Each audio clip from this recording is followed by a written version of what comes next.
अच्छा, तो preposition जो है, जस्ट क्विक आई व्यू हम लेंगे। दोबारा से वो सारी चीजें उस तरह से तो नहीं डिटेल में जाएंगे, लेकिन क्विक आई व्यू से भी, बर्ड आई व्यू से भी आपको ना वो इजीली समझ आ जाएगा। आपने जस्ट चीजों को फिंगर टिप्स पे लेके आना है कि इसको कैसे प्रिपेयर, कैसे आपने करना है, राइट। तो स्टार्ट हम करते हैं बेटा प्रेपोजिशंस। प्रेपोजिशन हमने कहा था कि एक ऐसी स्टेटमेंट है जो डिक्लेरेटिव स्टेटमेंट होती है, जिसमें कुछ क्लेम किया जाता है, कुछ स्टेट किया जाता है। और वो क्लेम और वो स्टेटमेंट, वो उसमें ये एबिलिटी होगी कि वो ट्रू भी हो सकती है और फॉल्स भी हो सकती है ना। अ, जी, आइदर इट इज ट्रू और फॉल्स है, दोनों कंडीशंस में से कोई एक कंडीशन उसकी होगी। तो ऐसी स्टेटमेंट को हमने कहा वो प्रेपोजिशन है, सिंपल। ठीक है। एनी डिक्लेरेटिव स्टेटमेंट जिसमें ये एबिलिटी होगी कि आइदर इट इज ट्रू और फॉल्स। ठीक है। इसमें कोई क्लेम किया जा रहा हो, कोई स्टेट किया जा रहा हो कुछ, उस स्टेटमेंट को हमने कह दिया कि वो प्रेपोजिशंस होती हैं। ठीक है। अब ऐसी जो करेक्टरिस्टिक्स प्रेपोजिशन की जो उसके जिम्मे में नहीं आती वो कौन कौन सी हैं। तो उसमें एक है कि वो एक कंप्लीट सेंटेंस होना चाहिए। ठीक है। अगर वो इनकम्प्लीट सेंटेंस है, इसका मतलब वो प्रेपोजिशन नहीं है। उसमें क्वेश्चनिंग नहीं होनी चाहिए, क्वेश्चन का पहलू नहीं होना चाहिए, क्वेश्चन पूछा जा रहा है। उसमें कोई कमांड या इंस्ट्रक्शंस की वाली जो है वो इंफॉर्मेशन नहीं इस तरह से होनी चाहिए। और ना ही कोई आपके पास जो है उसमें फीलिंग और इमोशन का जिक्र हो। ठीक है। अगर ये करेक्टरिस्टिक्स आते हैं किसी भी स्टेटमेंट में, ठीक है, मतलब वो किसी कोई क्वेश्चन पूछ रहा है या कोई आपको कोई ऑर्डर दे रहा है, ठीक है, ओपन द डोर सपोज, तो ये अब इसका मतलब कमांडिंग बिहेवियर है, कोई इंस्ट्रक्शन दे रहा है, ठीक है, या कोई फीलिंग एक्सप्रेस कर रहा है, तो उसका मतलब अगर ये वाली चीजें आती हैं तो उसको हम कहते हैं वो नॉन प्रेपोजिशंस है, सिंपल। तो अगर आपको मतलब क्वेश्चन जो है पूछा जाएगा कि गिवन स्टेटमेंट है, बताएं कि ये गिवन स्टेटमेंट प्रेपोजिशन है या नॉन प्रेपोजिशन है। ठीक है। तो आपने जस्ट उसको आइडेंटिफाई करना है जिस तरह कि ये क्वेश्चन में दिया गया है। ठीक है। और determine whether reasoning whether determine with reasoning whether the given sentence is a proposition और नॉन प्रेपोजिशन, राइट। तो अब आप देखें, आपको पता चल गया कि प्रपोजिशन क्या है, कि एनी स्टेटमेंट जो ट्रू और फॉल्स हो सकती है, कंप्लीट सेंटेंस होएगा, है ना। अगर वो क्वेश्चन है, कमांड है, इंस्ट्रक्शन है, एक्सप्रेस फीलिंग्स है, इमोशंस हैं, तो वो फिर नॉन प्रपोजिशंस के जुमरे में आता है।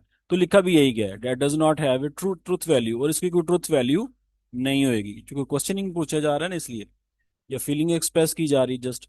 अब आप देखिए पहला जो है, sun rises in the east. ठीक है। एक एक स्टेटमेंट दी जा रही है ना। ठीक है। अब ये एक स्टेटमेंट है, इसमें कोई ऐसी इमोशन वाली बात भी नहीं है, कोई कमांडिंग बिहेवियर भी नहीं है, और कोई जो है क्वेश्चनिंग भी नहीं पूछी जा रही है ना, कोई इस तरह से, कोई एक कंप्लीट सेंटेंस है। तो all property of preposition fulfil हो रही है, तो लिहाजा ये एक प्रेपोजिशन है। ठीक है। Sun rises in the east is a proposition. अब ये जो है वो प्रेपोजिशन ट्रू भी हो सकती है और फॉल्स भी हो सकती है, राइट। अब देखें, अब sun rises in the east लिखा हुआ है, तो बिल्कुल ठीक है। अगर यहाँ मैं नॉर्थ कर दूंगा तो ये इसकी फिर इस इसकी इसकी जो प्रपोजिशन है, ये फॉल्स प्रपोजिशन हो जाएगी। और अब ये करंट सिचुएशन में क्या है, ये करंट सिचुएशन में ट्रू है, तो एक प्रपोजिशन ट्रू भी हो सकती है और फॉल्स भी हो सकती है। उसके दो ही स्टेट होते हैं, ठीक है, दो ही आउटकम होते हैं। तो ये आपके पास जो है पहले ही आपको पता चल गया। अब गिवन स्टेटमेंट में आपने अब जज करते जाना है कि कौन सी जो स्टेटमेंट है वो प्रेपोजिशन लग रही है, कौन सी नहीं लग रही।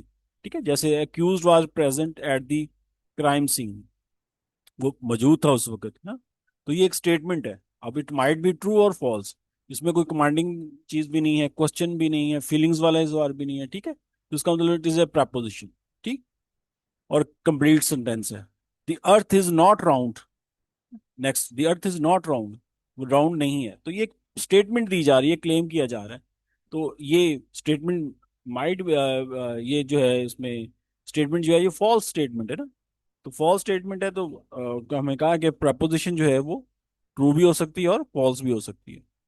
तो ये भी एक प्रपोजिशन आ गई। ठीक है। तो this one is also preposition, this one is also, this one also preposition. तो ये थ्री जो है वो तमाम की तमाम प्रपोजिशंस है। Did the accused sign the contract, क्या उसने साइन किया है कॉन्ट्रैक्ट को। तो ये क्वेश्चन पूछा जा रहा है, तो ये क्वेश्चन है, तो इसका मतलब है प्रपोजिशन नहीं है। तो ये किस में आ जाएगा, ये नॉन प्रपोजिशन में आ जाएगा। तो इसी तरह आप देखें, please submit your evidence. Please submit your evidence. अपने एविडेंस जो है वो सबमिट करें जी। तो ये रिक्वेस्ट की जा रही है ना। अगर प्लीज को मैं हटा दूंगा तो ये ऑर्डर किया जा रहा है, फिर सबमिट योर एविडेंस। तो रिक्वेस्ट या ऑर्डर जब भी आएगा तो वो नॉन प्रेपोजिशन में आ जाता है। What a serious violation of law. ठीक है, तो ये फीलिंग का इजहार है। What a serious violation of law.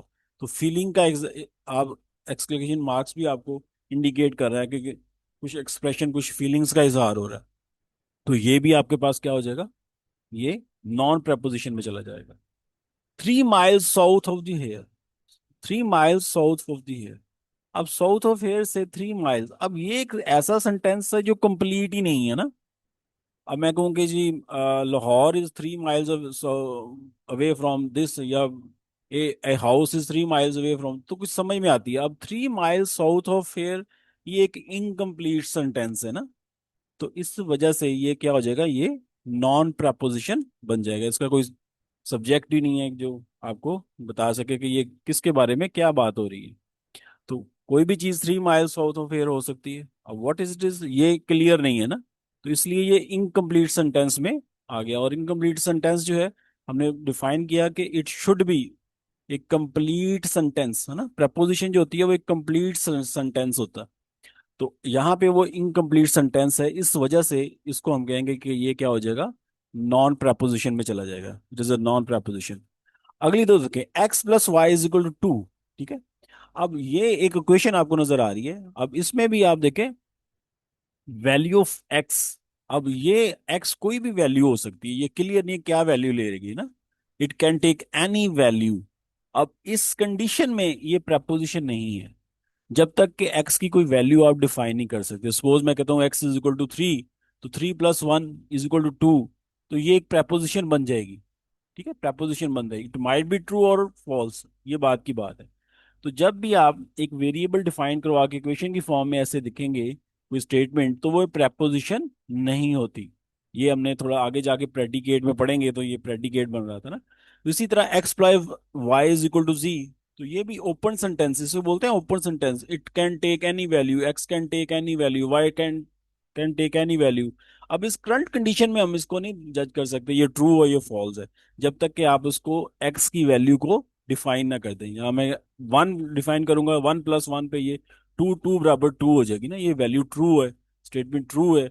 लेकिन ये ट्रू मुझे कब पता चला, जब मैंने एक्स को डिफाइन कर दिया, एक्स की वैल्यू 2 प्लग की है, तब मुझे पता चला ये प्रपोजिशन ट्रू है।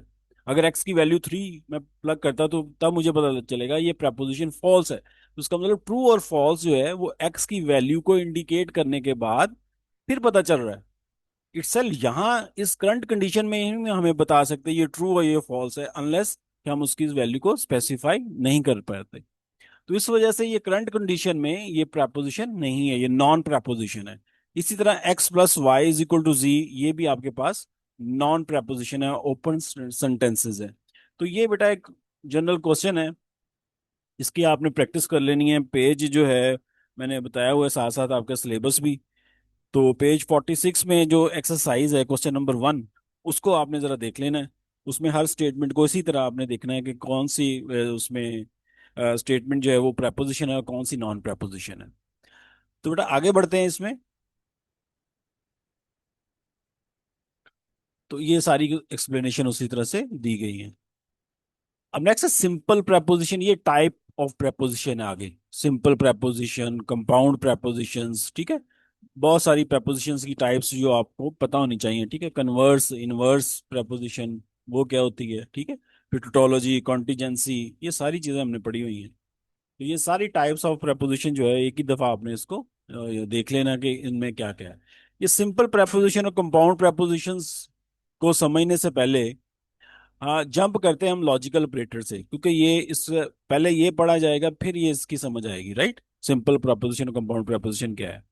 लॉजिकल ऑपरेटर बेटा नेक्स्ट है। लॉजिकल कनेक्टिव भी इसको क्या बोलते हैं। ठीक है, और ये कौन कौन से होते हैं ऑपरेटर, उनके नेम ये हैं। निगेशन का एक ऑपरेटर है, और एक कंजंक्शन का है, एक डिसजंक्शन का है, एक कंडीशनल है, बाई कंडीशनल है, एक्सक्लूसिव और है। ठीक है, एक्सक्लूसिव और है। तो ये आपके पास जो है 1 2 3 4 5 6 ऑपरेटर जो है, ये आपके फिंगर टिप्स पे होने चाहिए। 6 ऑपरेटर्स और को यूज करके जब आप एक स्टेटमेंट बनाते हैं तो रिजल्टिंग न्यू स्टेटमेंट बनती है, तो उसकी ट्रुथ वैल्यू कैसे पता चलेगी।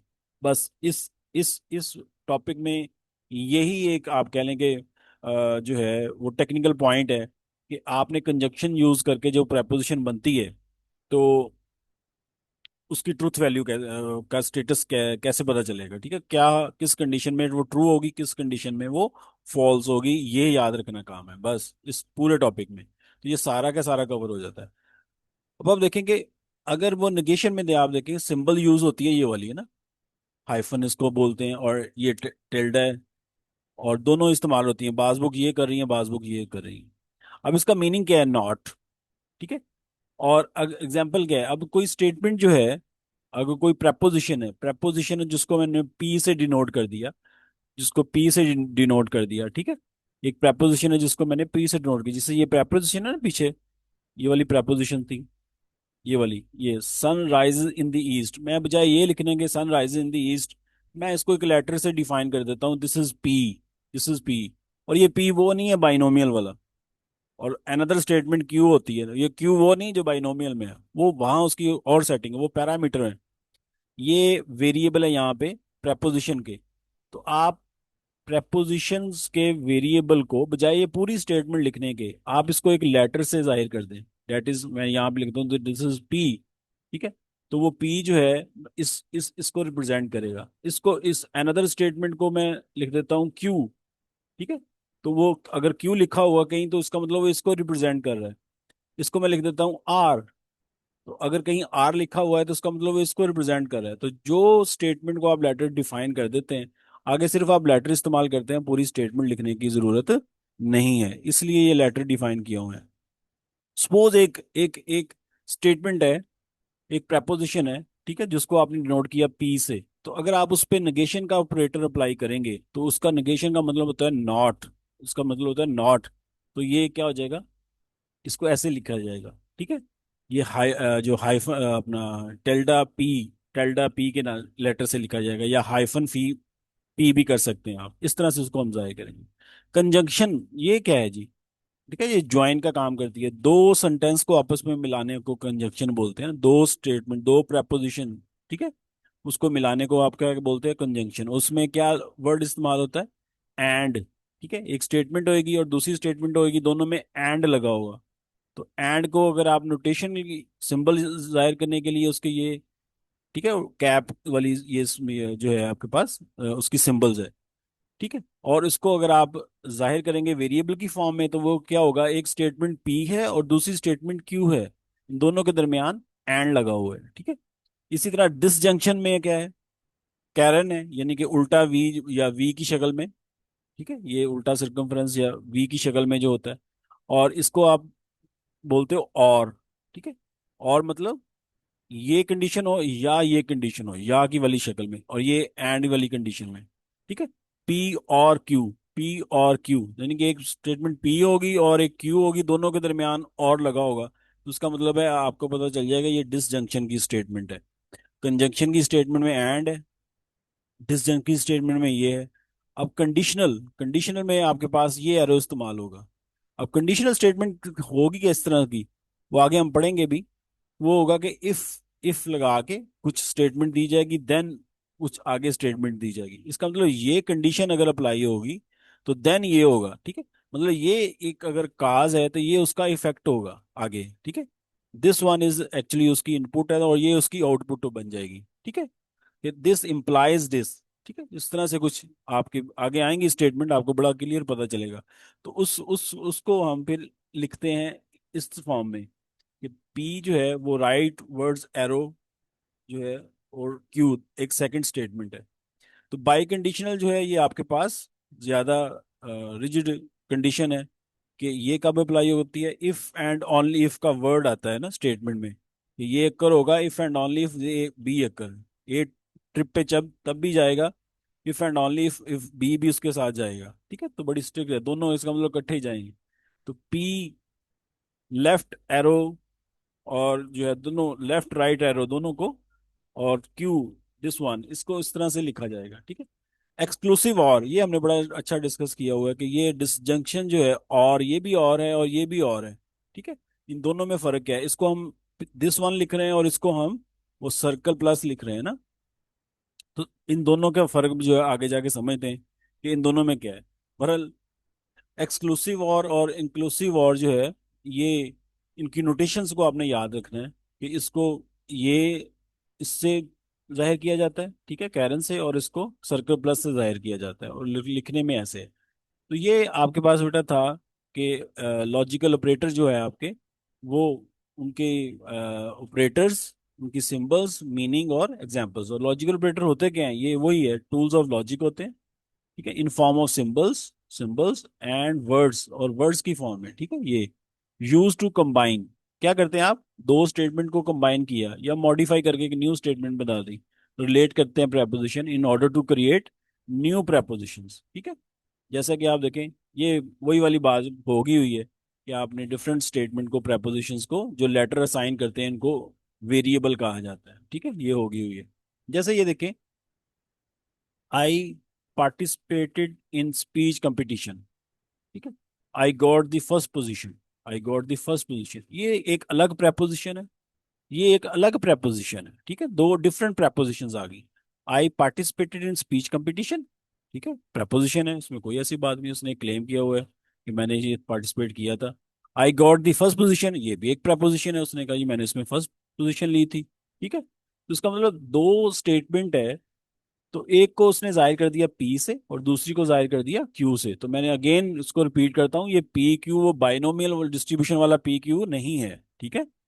ये आपके पास सिंपल पी क्यू जो है, लॉजिक में हमने वेरिएबल को डिफाइन करने के लिए इस्तेमाल हो रहे हैं, ये वो पी क्यू है, इसको उससे रिलेट नहीं कर देना, ठीक है।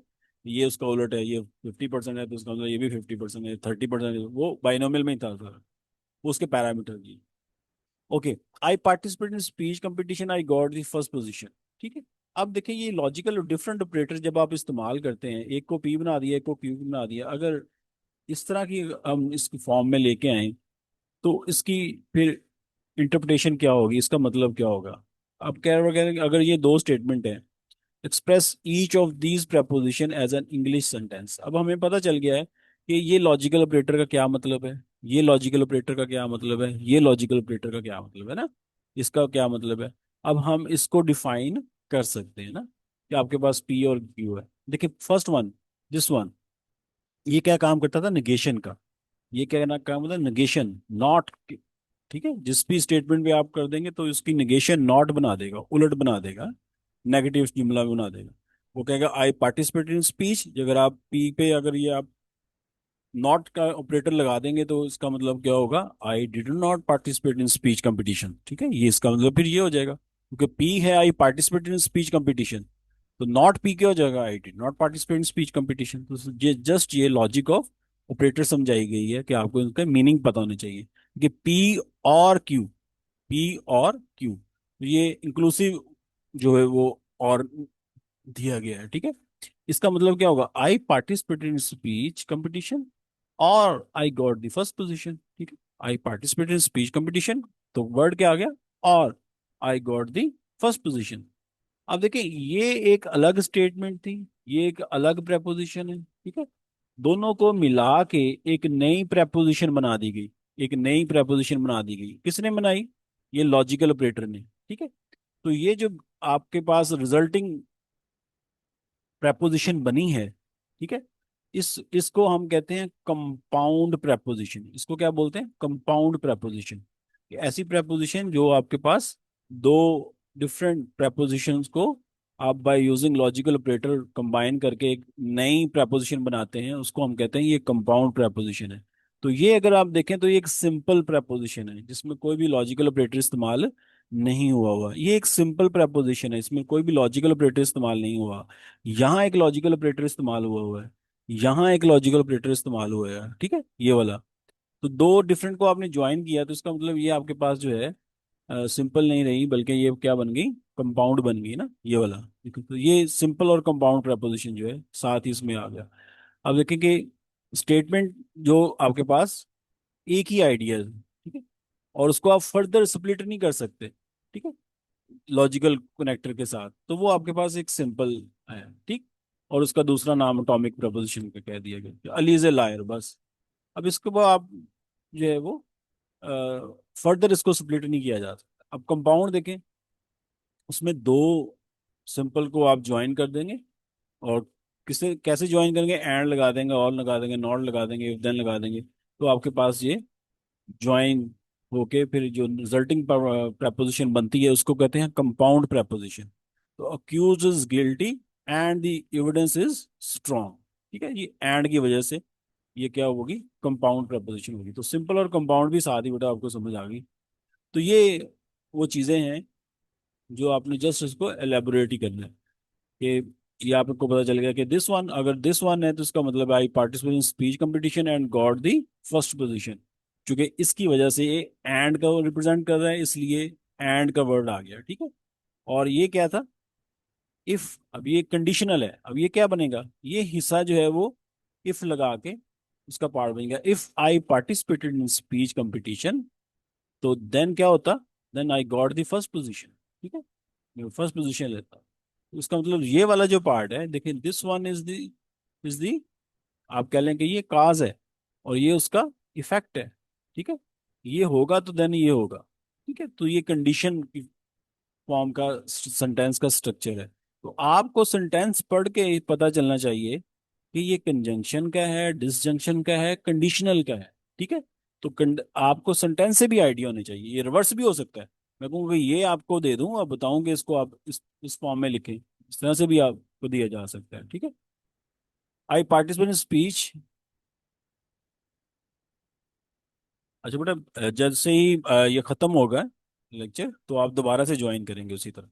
I participate speech competition if and only if I got the first position. तो ये ज्यादा रिजिड कंडीशन होगी, तो इसलिए आपको उसको डबल एरो से, राइट एरो से रिप्रेजेंट कर दिया, ठीक है। ये तो आपके पास, और नॉट लगा देंगे उसी तरह उसकी जो है आपके पास उसकी इंटरप्रिटेशन बनेगी, नॉट पी, और ये आपके पास कंडीशनल, नॉट क्यू। तो ये वाला पार्ट जो है, ठीक है, ये कंडीशनल है, तो ये वाला पार्ट आपने कंडीशनल बना के लगाना है। If I did not participate, देखिए नॉट लगा ना, if I did not participate in speech competition, then तो इस पे भी नॉट लग गया, I did not got the first position. ये बन गया सिंपल। आपने उसके सेंटेंस को समझना है और देखना है। अब ये वाला भी आप देखें, तो ये क्या कह रहा है कि आप पार्टिसिपेट करते, ठीक है, लेकिन आपकी फर्स्ट पोजीशन ना आती है, बट डिड नॉट गेट। अब याद रखें, आई पार्टिसिपेटेड इन स्पीच कंपटीशन, तो ये किसको रिप्रेजेंट कर रहा है, एंड को। यहाँ आप एंड भी लगा सकते हैं, लेकिन यहाँ पे बट लगा हुआ है ना। तो आई पार्टिसिपेट इन स्पीच कंपटीशन, यहाँ बट जो है वो एंड का रोल प्ले कर रहा है। तो यहाँ भी आप सेंटेंस इस तरह से देखेंगे, बट लगा हुआ है, जो मीन्स वो क्या है, वो एंड ही है। I participate in speech competition but did not got get first position, did not get first position, ठीक है, चूंकि इस पे वो नॉट लगा हुआ था इसलिए। अब ये देखिए, ना ही उसने पार्टिसिपेट किया, ना ही उसने फर्स्ट पोजीशन ली, तो क्या हो जाएगा, neither participate in speech nor got the first position. अगर मैं कहूँगा neither participate in speech nor got the first position, इसको सिंबल में लिखें, मैथमेटिक्स सिंबल में, तो ये सिंबल बनेंगी, ठीक है। तो रिवर्स दोनों तरह आपने देख लेना है, ये इससे ये बनी, अगर इस पे हाथ रख लेना है और देखना है कि भाई इसकी क्या बन रही है, मैथमेटिकल नोटेशन क्या बन रही है, ठीक है। तो क्या आपको दोनों तरह से आ रही हैं, तो फिर ये आपका जो प्रपोजिशन की प्रेजेंटेशन का टॉपिक है ये कवर हो जाएगा। ये दूसरी आपको एक्सरसाइज दी गई है इसी तरह। अब है बेटा लॉजिकल ऑपरेटर, इसको मैं जरा जल्दी से लूंगा। इसमें कुछ भी आपने ज्यादा तगोदो नहीं करनी, आपने सिर्फ ये याद रखना है। देखिए अब हम करने क्या चाह रहे हैं, बेसिकली हम ये देखना चाह रहे हैं कि जो भी स्टेटमेंट है, यहाँ से तो हमें पता चल रहा था ना, एक सिंगल स्टेटमेंट जो है यहाँ से, either it is statement true और फॉल्स, है ना। ये ट्रू भी हो सकती है, फॉल्स भी हो सकती है, ये तो हमें डायरेक्ट पता चल रहा है कि ये ट्रू है। जैसे ये मैंने वैल्यू पुट करके मुझे पता चल रहा था कि ये ट्रू है, ये फॉल्स है, ठीक है। ये पता चल रहा है ये फॉल्स है ना। तो इसी तरह कुछ स्टेटमेंट जो है वो, अगर पता, इसी तरह कंपाउंड स्टेटमेंट भी तो है ना। कंपाउंड स्टेटमेंट अब हम उसको क्या कहेंगे, ये ट्रू है, ये फॉल्स है। अब कंपाउंड जो है वो जाहिर है एंड को लगा के बनाई गई होंगी, या और को लगा के बनाई होंगी, या कंडीशनल स्टेटमेंट होंगी, ठीक है। तो हम उसके अब ट्रूथ वैल्यू को जानना चाह रहे हैं। अब उसकी ट्रूथ वैल्यू के लिए आपने फौरन से ट्रुथ टेबल का कंसेप्ट आपके दिमाग में आना चाहिए फौरन से पहले, ट्रुथ टेबल, ठीक है। तो ट्रुथ टेबल क्या है? ट्रुथ टेबल आप देखिए सिंगल स्टेटमेंट है ना, जैसे मैंने कहा कि इसके लिए ट्रुथ टेबल की जरूरत नहीं है ना, अगर बनाएंगी भी तो एक रो ही बनती है ना उसकी, आइदर इट इज ट्रू और फॉल्स है। एक कॉलम बनेगा उसका, ट्रू हो सकती है या फॉल्स हो सकती है, ठीक है। अब ये ट्रू हो सकती है या फॉल्स हो सकती है, दो ही उसकी आउटपुट है। अब जब दो स्टेटमेंट आती है ना, दो स्टेटमेंट आती हैं, दो स्टेटमेंट से मुराद है कंपाउंड स्टेटमेंट आती है मिल के, तो उसकी उसकी ट्रुथ वैल्यू को देखने के लिए फिर आपको ट्रुथ टेबल की जरूरत पड़ती है। आप इसके बगैर जो है उसकी ट्रुथ टेबल की वैल्यू को नहीं जान सकते, ठीक है। अब आप देखें कि कुछ जिसमें तो क्लियर है वो क्लियर है, लेकिन ट्रुथ टेबल जो है वो ऑल पॉसिबिलिटीज को इनलिस्ट कर देता है उस स्टेटमेंट की, ठीक है। जैसे मैंने कहा ट्रू और फॉल्स हो चुकी है, जैसे हम एग्जाम्पल हमने की थी कि अगर हम दो कॉइन टॉस करते हैं सपोज, तो क्या आ सकता है? दोनों पे हेड आ सकते हैं, ठीक है, दोनों पे टेल आ सकता है। एक पहले पे हेड दूसरे पे टेल आ जाए, दूसरे पे या रिवर्स हो जाए ना, जिस पे टेल आया उस पे हेड, जिस पे टेल आया जिस पे हेड आया उस पे टेल आ जाए। तो ये चार पॉसिबिलिटीज बनती है। तो ये भी दो ही स्टेटमेंट है ना, दो ही स्टेटमेंट है। एक स्टेटमेंट है वो ट्रू और फॉल्स हो सकती है, दूसरी स्टेटमेंट भी ट्रू और फॉल्स हो सकती है। तो उसकी ऑल पॉसिबिलिटीज चॉइसेस जो हैं वो क्या होंगी, तो वो बाय यूजिंग ट्रुथ टेबल हम उसको देखते हैं, उसका स्ट्रक्चर बनाते हैं इस तरह से, ठीक है ना। सिंगल स्टेटमेंट है, मैंने कहा वो ट्रू हो सकती है या फॉल्स हो सकती है। अगर आपके पास दो प्रेपोजिशन मिला ली है ना, दो प्रेपोजिशन आ गई है, ठीक है, और उसको आपने एंड के साथ रखा हुआ है या और के साथ रखा हुआ है, ठीक है, तो उसकी पॉसिबल चॉइसेस देखिए, पहली प्रपोजिशन जो है उसकी पॉसिबल चॉइसेस टू है, दूसरी प्रपोजिशन की पॉसिबल चॉइसेस टू है, ठीक है। तो कितनी रोज बन जाएंगी इस ट्रुथ टेबल की? फोर रो बन जाएंगी। तो पहले आपने फोर रो कैसे बनानी है, देखिए ये ट्रुथ टेबल बनाना भी काम है, ठीक है। जैसे मैंने कहा कि ये अगर आप टू स्टेटमेंट हैं, फोर पॉसिबल चॉइसेस हैं, दोनों ट्रू हो सकती हैं, पहली ट्रू दूसरी फॉल्स हो सकती है, पहली फॉल्स दूसरी ट्रू हो सकती है, ये दोनों फॉल्स हो सकती है। वही कॉइन वाली एग्जांपल्स ही अप्लाई करें, उसी तरह ही काम कर रहे हैं, सही। तो इसका मतलब पॉसिबल चॉइसेस ये देखें, ये पहला जो कॉलम है ये पी का हो गया, अगर पहला को आप पी कह रहे हैं दूसरे को आप क्यू कह रहे हैं ना, ये पी कह रहे हैं ये क्यू है, ये पी और ये क्यू है, ये पी है ये क्यू है, उसी को लिस्ट किया हुआ है। तो पी पहला देखें, पहली जो है वो स्टेटमेंट टी है, टी आ गया, फिर टी आ गया, फिर फॉल्स आ गया, फिर फॉल्स आ गया। इसी तरह दूसरी स्टेटमेंट है वो क्यू है, ठीक है, टी आ गया, true, false false, true true, false, तो ये वही लिखा हुआ है, सही। तो इस तरह से आप ट्रुथ टेबल बनाएंगे, चाहे वो कंजंक्शन है चाहे वो जंक्शन है, जो भी है, अगर आपके पास कंपाउंड स्टेटमेंट है टू प्रेपोजिशंस की, उसका ट्रुथ टेबल की वैल्यू यहीं से स्टार्ट होनी है, पी, ठीक है, और क्यू, ये आपके पास दो चॉइसेस है। तो ये यहाँ से ट्रुथ टेबल आगे फिर उसकी फर्दर जो है, जो भी उस पर कंजंक्शन अप्लाई हो रहा है, जो भी उस पर लॉजिकल ऑपरेटर सॉरी अप्लाई हो रहा है, उसके मुताबिक फिर आप उसको सॉल्व करेंगे। अब आपका ये काम क्या है यहाँ पे, कि अगर कंजंक्शन के साथ दो स्टेटमेंट बनाई है तो उसकी ट्रुथ वैल्यू कैसे पता चलेगी, ये आपने फिंगर टिप्स पे आपने याद रखना है, ठीक है। ये आपको पता होना चाहिए हर टॉपिक में, कंजंक्शन कब ट्रू होती है, ठीक है। ये लिखा भी हुआ है बड़ा क्लियर। देखिए एक स्टेटमेंट आपके पास पी और एक स्टेटमेंट आपके पास क्यू, आपने क्या किया, पी एंड क्यू कंजंक्शन बना ली। अब पी एंड क्यू बनाएंगे तो उसका ट्रुथ टेबल ये बनेगा। अब ये क्या करते हैं, कंजंक्शन क्या कहती है, it is true only if P and Q are both true, otherwise it is false. बस ये वाला जो पॉइंट है ना, ये वाला ये याद रखना है इन केस ऑफ कंजंक्शन, ठीक है। कब ट्रू होंगी, जब दोनों ट्रू है अदरवाइज फॉल्स है। ये देखिए आपने क्या किया, पी और क्यू वही, आपने दो स्टेटमेंट थी, उसके आल पॉसिबल रिजल्ट्स पी के और आल पॉसिबल रिजल्ट्स क्यू के साथ मिला लिए, ठीक है। तो अब आप देखें इसके दरमियान आपने एंड लगाया। अब एंड ये कहता है कि पी एंड क्यू, ठीक है, ये कब ट्रू होंगी, अगर दोनों ट्रू हैं, दोनों ट्रू हैं तो ट्रू हैं, अगर एक ट्रू एक फॉल्स है तो फॉल्स ही होगी, एक फॉल्स एक ट्रू है फॉल्स ही होगी, फॉल्स फॉल्स है तो फॉल्स ही होगी। यानी कि एक पॉइंट याद रखने का ये है कि भाई दोनों ट्रू होंगी तो ट्रू है अदरवाइज फॉल्स, ठीक है। तो कंजंक्शन में आपने फौरन दिमाग में लेके आना है कि एंड की सिचुएशन में ट्रुथ टेबल क्या बनता है, कि दोनों ट्रू हैं तो ट्रू है अदरवाइज फॉल्स, बस ये चीज याद रखनी है, ठीक है। अब आप देखो कुछ एग्जांपल्स भी दी गई हैं इसी तरह से। What is the truth value of p and q when p दे दिया capital of France is Paris और पाकिस्तान इज इन एशिया, ठीक है। तो अगर तो आपको पता है कि ये हिस्सा ट्रू है, अगर आपको पता है ये हिस्सा फॉल्स है, तो ये आपने वो एक स्पेशल केस आ जाएगा ना, तो वो देख लेना उसके मुताबिक। ये दूसरा, sun rises in the east, sun sets in the north. ठीक है। अब आपको पता है कि एंड लगा हुआ है कि नहीं लगा हुआ है। अब दो सिंपल स्टेटमेंट दी गई हैं, उसने कहा कि इसका एंड बना के देन इसकी ट्रूथ वैल्यू मालूम करें। तो पहले एंड बनाया हमने, पी एंड क्यू बना लिए पहला केस से। Capital of France is Paris, and लगाया ना, Pakistan is in Asia, Pakistan. अब आपकी ट्रूथ वैल्यू देखें, पाक capital of France is Paris ही है, सिंस पी इज ट्रू। ठीक है, पी जो हमें पता है ये ट्रू है, और पाकिस्तान इन एशिया ही है, पाकिस्तान ये भी। तो इसका मतलब पी भी ट्रू हो गया और क्यू भी, ये वाला केस आ गया। पी भी ट्रू है तो क्यू भी ट्रू है, तो फिर क्या होगा, वो ट्रू होएगी। ठीक है। तो आपने इसलिए इसको कह दिया true table of p and Q is true, both P and Q are true होंगे, तो देन क्या होगा, ये स्टेटमेंट क्या है, ये ट्रू बन जाएगी। दूसरे केस में आपने क्या है, sun rises in the east, sun sets in the north. ठीक है। इस केस में आपने क्या किया, एंड लगाया ये वाला। ठीक है। अब आपको पता है पी तो ट्रू है लेकिन क्यू फॉल्स है। पी ट्रू हो क्यू फॉल्स हो तो क्या होता है, एंड फॉल्स होता है।